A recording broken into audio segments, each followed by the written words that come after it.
साहेब बंदगी। सभी को राम राम। दोस्तों, आज से हम एक नई श्रृंखला शुरू करने जा रहे हैं। बीजक सदगुरु कबीर साहेब का बीजक एक ऐसा जादुई ग्रंथ है जो हमारे सारे दुखों और बंधनों को तोड़ देता है। यह हम सब लोगों को सही रास्ता दिखाता है ताकि हम खुश रह सकें। हम इंसान हमेशा से ही भूले हुए हैं, दुनिया की चीजों के पीछे भागते रहते हैं जैसे कोई खोया हुआ बच्चा, पर कबीर साहेब ने अपनी रमैनियों से हमें जगाया है। सोचो, हम सब एक भूल भुलैया में खो गए हैं और हमें बाहर निकलने का रास्ता नहीं मिल रहा है। कबीर साहेब की बातें हमें आवाज लगा लगा कर कह रही हैं, इधर आओ, रास्ता यहाँ है। हम अपनी बातों और लालच के जाल में फंसे हुए हैं, जैसे कोई मछली जाल में फंस जाती है। लेकिन साहेब ने अपने सीधे सादे शब्दों के द्वारा हमें इस जाल से आजाद होने का मार्ग दिखाया है। यह ऐसा है जैसे हम एक मकड़ी के जाले में फंस गए हों। हम जितना निकलने की कोशिश करते हैं उतना ही फंसते जाते हैं।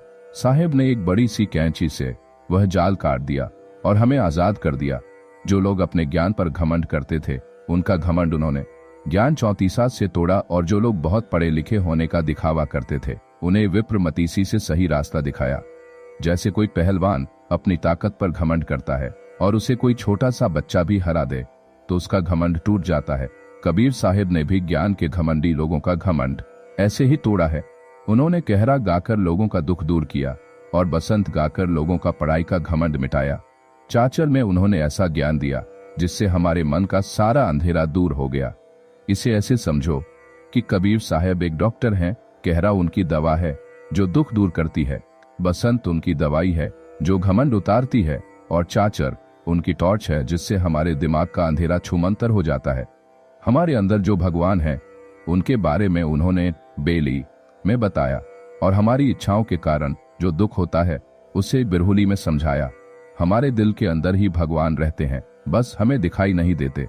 साहेब ने बेली में बताया कि उन्हें कैसे देखा जा सकता है, और हमारी चाहतों के कारण जो बेचैनी होती है उसका इलाज बिरहुली में बताया। हम इंसान अपने कर्मों की वजह से बार बार जन्म लेते हैं और मरते हैं, जैसे झूले पर झूलते रहते हैं। हिंडोला में बताया कि इस झूले से कैसे हमेशा के लिए उतर सकते हैं।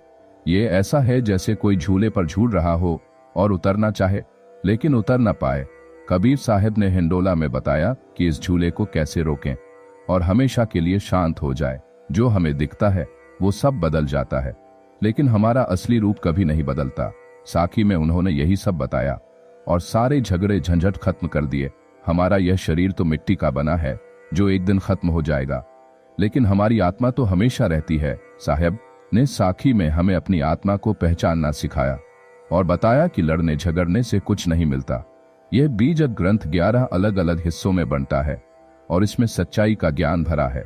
इसकी बातें इतनी चमकीली हैं कि हमारे मन का सारा अज्ञान और अंधकार मिट जाता है। यह बीजक एक बहुत बड़ा खजाना है जिसमें 11 अलग अलग बक्से हैं। हर बक्से में ज्ञान का एक हीरा है। जब हम इसे पढ़ते हैं तो हमारी बुद्धि में एक तेज रोशनी फैल जाती है और हम सब कुछ साफ साफ देख पाते हैं। इस ग्रंथ की बातें बहुत गहरी है, इसलिए इसे समझना सबके बस की बात नहीं। बड़े बड़े पंडित भी इसे पढ़कर हैरान हो जाते हैं। यह ग्रंथ पहेलियों से भरा है। ऐसा समझो कि यह एक ऐसा नक्शा है जिसे समझना बहुत मुश्किल है। बड़े बड़े होशियार लोग भी इसे समझ नहीं पाते। मैं तो बस एक छोटी सी इंसान हूँ जो कोशिश कर रही हूँ, लेकिन अगर कोई सच्चे गुरु और संत की बात माने तो सारे भेद खुल जाते हैं। कबीर साहेब की कृपा से ही हमें यह ज्ञान मिलता है।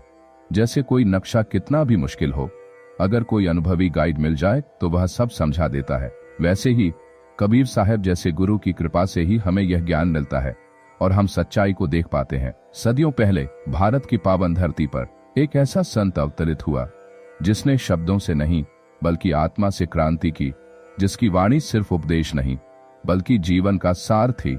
आज हम उस महान संत की अमर वाणी में गोता लगाने जा रहे हैं जिसे बीजक कहते हैं। यह सिर्फ एक ग्रंथ नहीं बल्कि सत्य का बीज है जो हर युग में अंकुरित होता है। आइए सुनते हैं बीजक की पहली रमैनी जो हमें माया के जाल से निकालकर आत्मज्ञान की ओर ले जाती है। आइए बीजक के इस पहले बीज को अपने भीतर बोएं और आत्म खोज की यात्रा शुरू करें। कबीर साहेब कहते हैं कि अंतर ज्योति सबद एक नारी, हरि ब्रह्मा ताके त्रिपुरारी। कबीर साहेब कहते हैं कि हमारे अंदर एक रोशनी ज्योति है और एक आवाज सबद है। ये दोनों एक ही शक्ति से आते हैं और ये शक्ति इतनी ताकतवर है कि इसी से भगवान ब्रह्मा, विष्णु और शिव भी पैदा हुए हैं। सोचो ये शक्ति कितनी बड़ी है। तेते तिरिये भगे जद अंधा, छेद न जाने आदि संधा। कबीर कहते हैं कि ये बड़े बड़े भगवान भी उस शक्ति के खेल में उलझ गए, और जब वे खुद ही उसमें उलझ गए तो यह पूरी दुनिया अंधी हो गई। कोई भी इंसान ये नहीं जान पाया कि सब कुछ कहां से शुरू हुआ था। बांसुरी एक विभाते कीन्हा, चांद है पाठ सो लीन्हा। कबीर साहब कहते हैं कि एक ही धुन या आवाज से यह पूरा संसार बन गया। जैसे एक जादूगर पर्दे के पीछे से जादू दिखाता है, वैसे ही यह दुनिया भी एक रहस्यमय तरीके से बनी है। हरिहर ब्रह्मा मोह नाहि तिन्हो पुनीतिनी। बसवाल गारे कबीर कहते हैं कि असली ताकत तो कुछ और ही है। विष्णु, शिव और ब्रह्मा भी उस असली ताकत के सामने कुछ नहीं है। इंसान ने तो उन्हें बड़ा हीरो बसवाल गाड़े बना दिया और उनकी पूजा करने लगा। तिन्ह पुनि रचन खंड ब्रह्मंडा, छौ दर्शन छाबे पाखंडा। इन्हीं देवताओं ने मिलकर यह पूरी दुनिया ब्रह्मांड बनाई है, और लोगों ने ज्ञान के लिए 6 तरह के रास्ते, 6 दर्शन बना दिए। लेकिन कबीर कहते हैं कि ये सब दिखावा है, पाखंड है। ये हमें असली रास्ते से भटकाते हैं। पेट न काहू वेद पढ़ाया, सुन्नत कराए तुरुक नहीं आया। कबीर एक बहुत अच्छा सवाल पूछते हैं, क्या कोई बच्चा पैदा होता है तो क्या उसके पेट में ही वेद लिखे होते हैं? और क्या वह जन्म से ही मुसलमान बनकर पैदा होता है और उसकी सुन्नत हो जाती है? नहीं, नारी मोचित गर्भ प्रसूति स्वांद धरे बहुते कस्तूति। कबीर कहते हैं कि हम सब एक ही माँ प्रकृति के पेट से पैदा हुए हैं, लेकिन जब हम बड़े होते हैं तो अलग अलग धर्मों का दिखावा स्वान करने लगते हैं और तरह तरह के नाटक करते हैं। तहिया हम तुम एक लहिए एक प्राण बियापे मानहूम। दोस्तों, कबीर एक बहुत प्यारी बात कहते हैं, जब यह दुनिया नहीं थी तब तुम और मैं सब एक थे। हम सब के अंदर एक ही जान और एक ही आत्मा थी। ए जनी जग संसारा कौन ज्ञानते भूवर निवारा। इस पूरे संसार को बनाने वाली एक ही माँ है। फिर ऐसा कौन सा ज्ञान है जो हमें इस दुनिया के जाल से बाहर निकाल सकता है? बीज सारा अंडवारे अनजोनी के दुरक कहारा।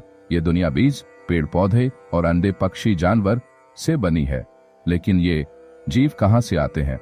यह एक बहुत गहरा रहस्य है। अविगति की गति काहू न जानी, एक जीव बिनु दुई कहानी। उस असली भगवान जो दिखता नहीं है को कोई नहीं जान पाया। लोग बस आत्मा और शरीर की अलग अलग कहानियां सुनाते रहते हैं, जबकि ये दोनों एक ही हैं। जो मुख होए जीव दाखा सो कोई आए मेहनती भागा। कबीर कहते हैं कि जो लोग सिर्फ मुंह से ज्ञान की बातें करते हैं और कहते हैं कि उन्हें सब पता है, वे लोग बहुत दिखावा करते हैं। कबीर साहब अपनी साखी में कहते हैं, कहे कबीर पुकारी के ई ले ऊ ब्योहार। राम नाम जाने बिना भव बूढ़े मुवा संसार। सबसे जरूरी बात आखिर में कबीर साहब जोर जोर से पुकार कर कहते हैं, सुनो, यह पूरी दुनिया राम नाम को जाने बिना डूब गई है। यहाँ राम का मतलब भगवान राम से नहीं, बल्कि उस एक ही परमात्मा से है जो हर जगह मौजूद है। यह रमैनी कबीर साहब की क्रांतिकारी सोच को दिखाती है। वे सीधे सीधे धार्मिक पाखंडों और अंधविश्वासों पर चोट करते हैं। उनकी नजर में धर्म वह नहीं जो जन्म से मिलता है या जिसका दिखावा किया जाता है, बल्कि धर्म वह है जो हमें एक ही परमपिता से जोड़ता है। कबीर साहब की यह वाणी हमें बताती है कि सच्चा ज्ञान किसी किताब में या किसी कुर्तोसो बेट्रोपो मंदिर मस्जिद में नहीं मिलता, बल्कि वह हमारे अपने अंदर ही है। जब हम खुद को और अपने अंदर बसे उस परमात्मा को पहचान लेते हैं, तब हमें असली शांति मिलती है। अखंड सनातन ज्योति STS चैनल कबीर साहब की वाणी को सरल भाषा में जन जन तक पहुंचाने का प्रयास कर रहा है। कबीर साहब की वाणी आज के समय में भी उतनी ही प्रासंगिक है जितनी उनके समय में थी, क्योंकि यह हमें बाहरी दिखावे छोड़कर अपने अंदर की सच्चाई को जानने का रास्ता दिखाती है। हम अपने इस प्रयास में कितने सफल हुए हैं? शब्दों और भावनाओं की मर्यादा में आने वाले हर सुझाव और हर विचार का STS चैनल में स्वागत है। मिलते हैं अगले वीडियो में, तब तक साहेब बंदगी। राम राम।